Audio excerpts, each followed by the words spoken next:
Assalamualaikum warahmatullahi wabarakatuh. Halo teman-teman, pada kesempatan kali ini saya akan menjelaskan apa sih bisnis internasional itu, jenis-jenis apa saja dalam bisnis internasional, apa saja aktivitas bisnis internasional, serta alasan perusahaan ikut serta dalam kegiatan bisnis internasional. Yang pertama, saya akan menjelaskan pengertian bisnis internasional. Menurut John D. Daniels, pada tahun 2013, bisnis internasional adalah sebuah kesatuan yang terdiri dari segala bentuk transaksi komersial yang dilakukan oleh dua negara atau lebih. Sedangkan menurut Griffin pada tahun 2010, bisnis internasional adalah transaksi bisnis antara beberapa pihak lebih dari satu negara. Nah, secara sederhananya, bisnis internasional merupakan kegiatan bisnis yang dilakukan oleh dua negara atau lebih, baik swasta maupun pemerintah dalam skala nasional. Jenis-jenis bisnis internasional. Yang pertama, ada foreign trade. Foreign trade merupakan kegiatan bisnis internasional yang paling sering digunakan oleh sebagian besar negara. Jenis aktivitas bisnis internasional ini cenderung identik dengan aktivitas ekspor-impor. Dalam aktivitas ekspor-impor, objek barang yang sering digunakan adalah visible physical good dan komoditas. Yang kedua, ada trade in service. Trade in service merupakan kegiatan bisnis internasional yang objek barangnya juga berupa tangible good. Objek tersebut dapat berupa asuransi, perbankan, hotel, konsultan, biro perjalanan dan transportasi. Selanjutnya, portfolio investment. Portfolio investment merupakan kegiatan bisnis internasional dalam bentuk investasi keuangan di negara lain. Biasanya, investor memberikannya dalam bentuk hutang atau modal. Jenis bisnis internasional yang terakhir adalah direct investment.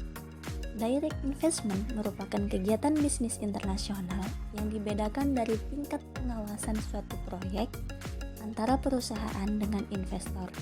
Biasanya, tingkat pengawasannya dapat bervariasi, mulai dari tingkat pengawasan penuh dan sebagian. Aktivitas bisnis internasional. Yang pertama, ekspor. Ekspor adalah menjual produk yang dihasilkan di dalam negeri untuk dipasarkan di luar negeri. Yang kedua, impor. Impor berarti membeli produk luar negeri untuk dijual atau digunakan di dalam negeri. Yang ketiga adalah lisensi. Lisensi merupakan kesepakatan kontrak di mana suatu perusahaan di suatu negara memberikan lisensi penggunaan hak kekayaan intelektualnya kepada suatu perusahaan di negara kedua dengan mendapatkan pembayaran royalti.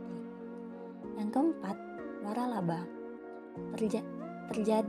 Terjadinya waralaba apabila perusahaan di suatu negara memberikan wewenang kepada perusahaan di negara kedua untuk menggunakan sistem pengoperasiannya hak merek dengan mendapatkan pembayaran royalti. Yang terakhir adalah kontrak manajemen. Kesepakatan di mana perusahaan di suatu negara setuju untuk memberikan jasa manajemen di perusahaan negara lain dan mendapatkan imbalan sesuai kesepakatan. Beberapa alasan perusahaan ikut serta dalam kegiatan bisnis internasional. Yang pertama, untuk memperbesar penjualan. Bisnis internasional memungkinkan sebuah perusahaan untuk melakukan ekspansi dalam hal penjualan produknya. Hal ini dikarenakan bisnis internasional memiliki pasar yang sangat luas, tidak terbatas pada negara di mana perusahaan tersebut berada, akan tetapi juga perusahaan dapat mengembangkan pasarnya ke luar negeri. Dengan pasar yang luas, besar kemungkinan perusahaan dapat meningkatkan jumlah penjualan barang yang diproduksinya. Yang kedua, untuk mengakuisisi sumber daya. Saat ini, sebuah perusahaan yang memiliki akses terhadap sumber daya yang dibutuhkan atau perusahaan yang memiliki akses lebih baik terhadap faktor-faktor produksi seperti man, money, material, and method, maka dapat dipastikan perusahaan tersebut akan memenangkan persaingan. Hal ini terjadi karena sumber daya produksi yang jumlahnya terbatas, sedangkan kebutuhan manusia yang harus dipenuhi oleh perusahaan sebagai produsen semakin tak terbatas. Kegiatan bisnis internasional memungkinkan sebuah perusahaan berada di sebuah negara memiliki akses terhadap sumber daya yang ada di negara lainnya. Perusahaan tersebut dapat memiliki akses dengan cara melakukan investasi, baik langsung maupun tidak langsung di negara yang memiliki keunggulan dalam hal sumber daya. Yang terakhir, untuk mendiversifikasikan sumber-sumber penjualan dan penawaran.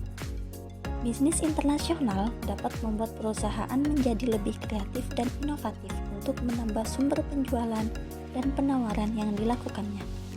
Dengan pangsa pasar yang semakin luas dan jumlah konsumen yang semakin meningkat, maka perusahaan dituntut untuk dapat memenuhi harapan konsumen akan produk yang dijual.